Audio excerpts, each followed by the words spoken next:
चलिए आज आपको ले चलते हैं ओडिशा के कंधमाल जिले के एक गांव रासमंडी। ये कहानी है बालकृष्ण नाम के एक लड़के की जो अपने दोस्तों के साथ ऑनलाइन गेम खेलने के लिए अक्सर अपने घर की छत पर जाता था। लेकिन उस छत पर जो कुछ शुरू हुआ वो एक बहुत बड़ी और डरावनी कहानी का सिर्फ एक छोटा सा हिस्सा था। अब जरा इस लाइन पर ध्यान दीजिए। एक छत, रात का अंधेरा और पास में एक घना जंगल। बस यही एक लाइन पूरी कहानी का माहौल बना देती है ना? बालकृष्ण को अक्सर लगता था कि उस जंगल से कोई उसे देख रहा है, पर वो इस बात को नजरअंदाज कर देता था। और बस यहीं से एक बहुत ही अजीब खेल शुरू हो जाता है। हाँ, तो मजे की बात यह है कि छत पर जो भी हुआ वो दरअसल इस कहानी का दूसरा चैप्टर है। असली कहानी की जड़ें कहीं और हैं, एक किराए के कमरे में जहां बालकृष्ण अपने हाई स्कूल के दिनों में अपनी माँ के साथ रहा करते थे। तो चलिए कहानी को एकदम शुरुआत से समझते हैं। तो कहानी का पहला हिस्सा हमें ले जाता है फुलबनी शहर।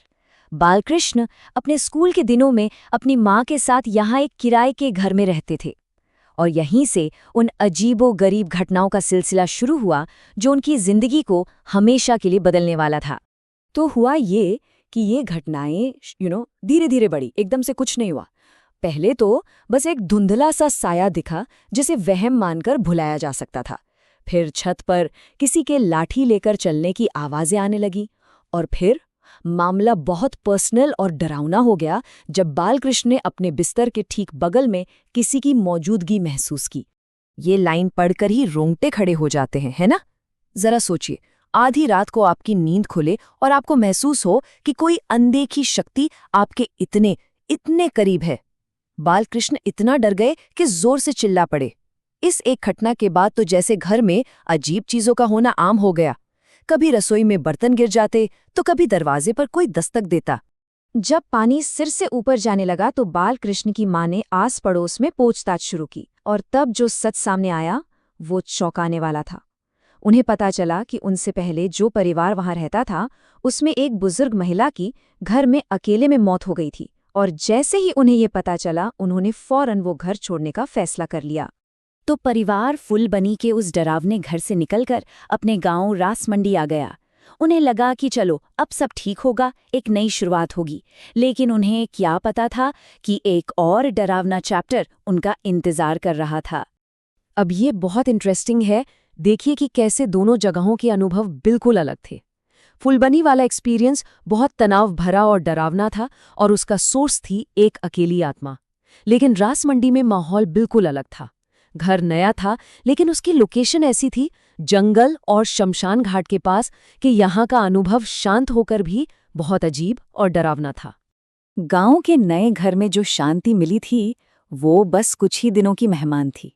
बहुत जल्द अजीब घटनाएं फिर से होने लगी, लेकिन इस बार ऐसा लग रहा था कि उनका सोर्स घर के अंदर नहीं बल्कि बाहर उस जंगल से आ रहा है। और यहाँ भी सब कुछ धीरे धीरे ही बढ़ा। पहले तो बस देखे जाने का एहसास था, फिर फिजिकली पत्थर फेंके जाने लगे जो इस बात का सबूत था कि ये सिर्फ उनका वहम नहीं था। उसके बाद पायल की आवाज़ें, और आखिर में उनके पिता का वो अनुभव जिसने ये साफ कर दिया कि ये प्रॉब्लम अब पूरे परिवार की है। ये शब्द बालकृष्ण के पिता के हैं। जब उन्होंने ये बात घर में बताई तो मानो सबके होश उड़ गए।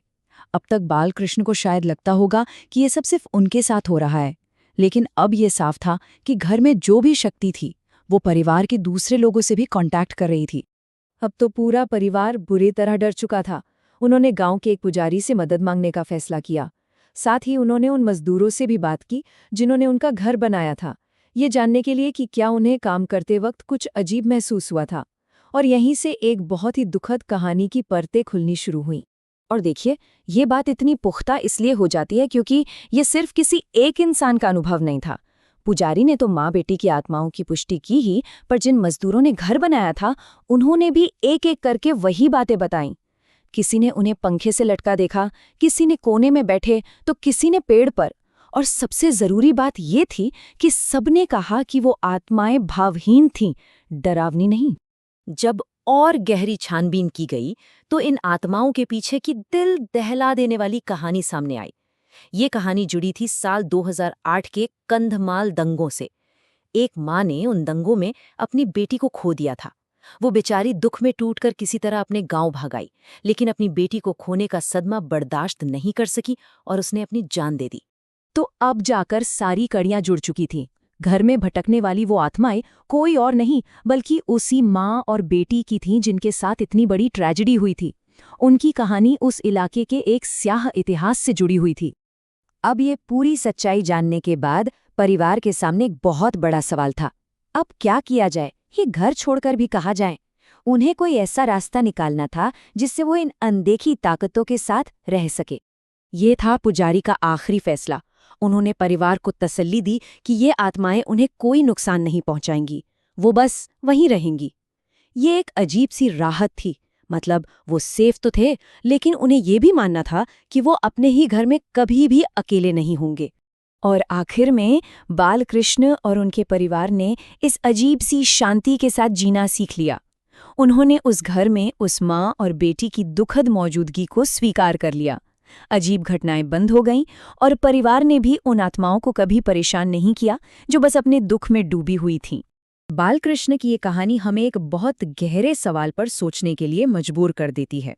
ये सिर्फ एक भूत की कहानी नहीं है, बल्कि ये इतिहास, यादों और उस ट्रेजेडी की कहानी है जो किसी जगह से हमेशा के लिए जुड़ जाती है। ये हमें सोचने पर मजबूर करती है कि क्या कुछ कहानियाँ इतनी गहरी होती हैं कि वो हमेशा हमेशा के लिए उस जमीन का हिस्सा बन जाती हैं।